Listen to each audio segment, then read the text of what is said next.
So today we are in the Weija Bawe. We're in Tetegu, which is an area that was seriously affected by the recent flooding from the Weija Dam.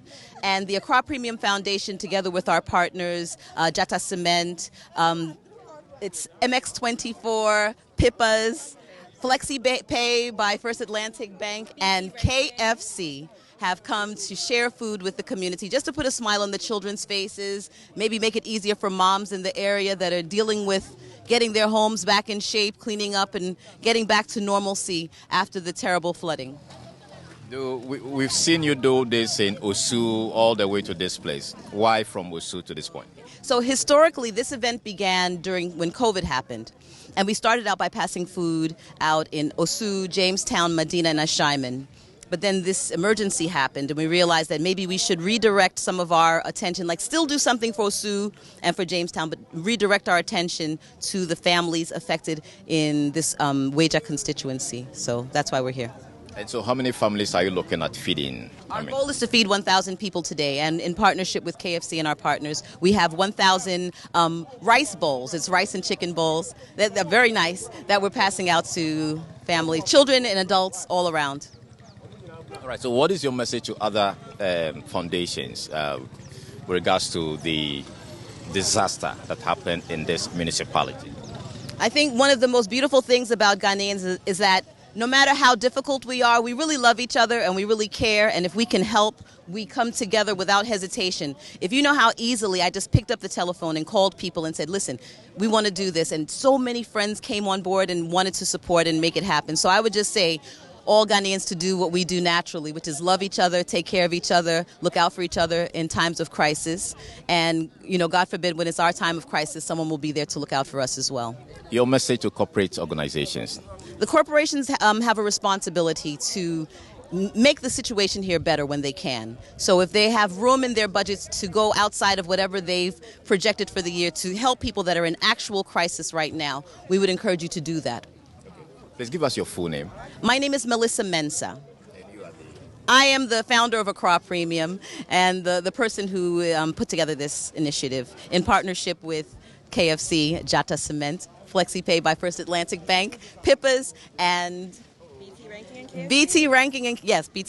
And also, apart from the corporate partners, we've had a lot of support from our traditional leaders, from the Assemblyman in Osu, Herbert Bakpo Garçon. We had support from the Ngleshi Traditional Council. They're the ones who actually that's where my family comes from, and they've led us here to greet the MCE, Patrick Kumar. We've met with him. We're now here in Old Tetegu. We'll meet the other Tetegu Manche, I believe, and some other people in the community. So yeah, it's not only the corporate support, it's the traditional support as well, governmental support. We just all have to pull together and help. What would you want government to do with regards to the Weija Dam itself? Because this appears to be recurring. I mean, we know what the problem is. The people have built in a place that's not intended for people to build. And unfortunately, this will be a regular occurrence whenever there's a need to protect that infrastructure, because it's a very important infrastructure for all of us in the country. So I think the government needs to intervene to help people to find a safer place to relocate so there's not, the tragedies that we've seen here recently. Or demolition of structures? I haven't said that. I say that we should relocate people in a constructive and safe way so that this problem doesn't reoccur. I want to thank AccraPremium Foundation for this support. This intervention has been a great one. In fact, the whole community has been affected by the flood, and coming to feed them today is a big opportunity, and I want to thank them so much. In fact, with Tetegu and then some other parts that has been affected by the flooding, it has not been easy for the residents, and we believe that with this intervention, and others coming from the Municipal Chief Executive, NADMO, and then the MP herself, we are working to bring people back to the normalcy and their normal life. So we want to thank them again for this opportunity. Getting people fed is the right way and then in the right direction as well. So as NADMO, are you giving the resident any early warnings Usually when these things happen, we saw on TV a lot of houses were flooded and all. Do you give them early warnings so they can either move away from the community before the incident happen or not? We want to understand. Oh, yeah. In fact, we have information centers across all the communities in the municipality. And so anything that comes to NADMO from the Ghana Waterworks, we carry it across to the community. And even you can see, as we stand here now, there is an information center here. This is the media that we use here in this community. So anything that comes up, we give them information, prior notice before spillage and other things are done. We're here to support AccraPremium in feeding 1,000 families today.